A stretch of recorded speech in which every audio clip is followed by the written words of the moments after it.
नमस्कार मित्रों, मैं डॉक्टर अशोक कुमार प्रत्यस्थ, भूतपूर्व प्राचार्य जवाहर नवोदय विद्यालय।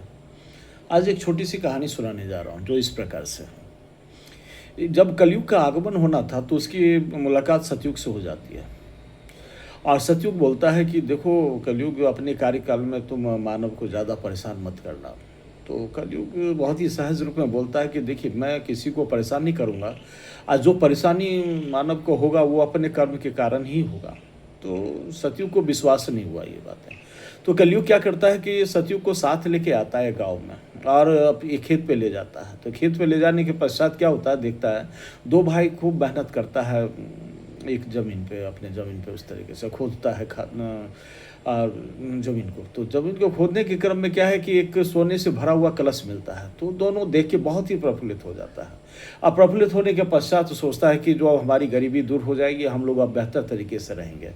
तो फिर बाद में बड़े भाई ने छोटे भाई से कहा कि देखो तुम जाओ घर से खाना ले आओ और खाना पहले हम लोग खाएंगे और खा के फिर आपस में दोनों बांट लेंगे। तो छोटा भाई बहुत खुशी से चला गया और जाने के क्रम में क्या होता है उसके दिमाग में ये विकृत भावना आ जाती है और वो सोचता है कि जो हम खाना लेके जाएंगे और ये जो कलश हमने जो देखा है और वो आपस में बांट दिया जाएगा तो हमको तो सिर्फ आधा ही मिलेगा। तो उस परिस्थिति में क्यों नहीं हम उसको रास्ते से यदि हटा दें बड़े भाई को, तो सारी संपत्ति का मालिक तो मैं ही हो जाऊंगा, खूब बढ़िया से मैं रहूँगा। तो ये जब भावनाएं आ जाती है तो खाना में क्या करता है, वो खाना लेने के पश्चात उसमें जहर मिला देता है और वो खेत की तरफ रवाना हो जाता है। उधर क्या है कि बड़ा भाई जब खेत पे है तो उसके दिमाग में भी बुरी भावना आ जाती है और वो सोचता है कि जब छोटा भाई आएगा और उसके पश्चात दोनों के बीच में बढ़ जाएगा तो हमको तो मात्र आधा ही मिलेगा, तो क्यों नहीं हम उसको रास्ते से हटा दें। तो ऐसे ही हुआ, जब छोटा भाई खाना लेके आया तो उसके पश्चात आते ही उस पर अटैक कर देता है और उसकी हत्या कर देता है। हत्या होने के बाद वो बहुत ही प्रफुल्लित होता है कि अब तो मैं ही सिर्फ मालिक रहूँगा इसका और पूरा जो सोने से भरा हुआ कलश है वो सिर्फ मेरा ही होगा। ये बस सोचकर और वो खाना खाने के लिए बैठता है। जैसे ही खाना खाता है तो उसमें जहर मिला पहले से ही रहता है, तो जहर मिलने होने के कारण उसकी मृत्यु हो जाती है और स्थिति ये होती है कि दोनों की मृत्यु हो जाती है, कलश वहीं का वहीं सोने से भरा हुआ रह जाता है। तो कलयुग कहता है सतयुग से, देखा सतयुग मैंने कहीं कुछ नहीं किया, लेकिन ये दोनों अपने कर्म के वजह से इस गति को प्राप्त हुए हैं। दोनों इस कलश से वंचित हो गए और दोनों की मृत्यु हो जाती है। तो मेरा इसमें कहीं कोई दोष नहीं है।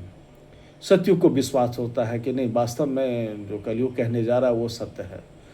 तो मित्रों, ये कहानी बहुत कुछ कहने जा रहा है। आजकल हम दिन प्रतिदिन घटनाएं जो हम देखते हैं अपने समाज में, तो इस तरह की घटनाएं कॉमन है, निश्चित रूप से ऐसी मिलती है और अपने कर्म के आधार पर ही आदमी जो है ना बहुत परेशान हो जाता है, तरह तरह की बातें आ जाती है और आप ये धन इतना मतलब प्रमुख हो जाता है जिसकी वजह से वो कुछ भी किसी भी स्तर पर जाने के लिए तैयार हो जाता है।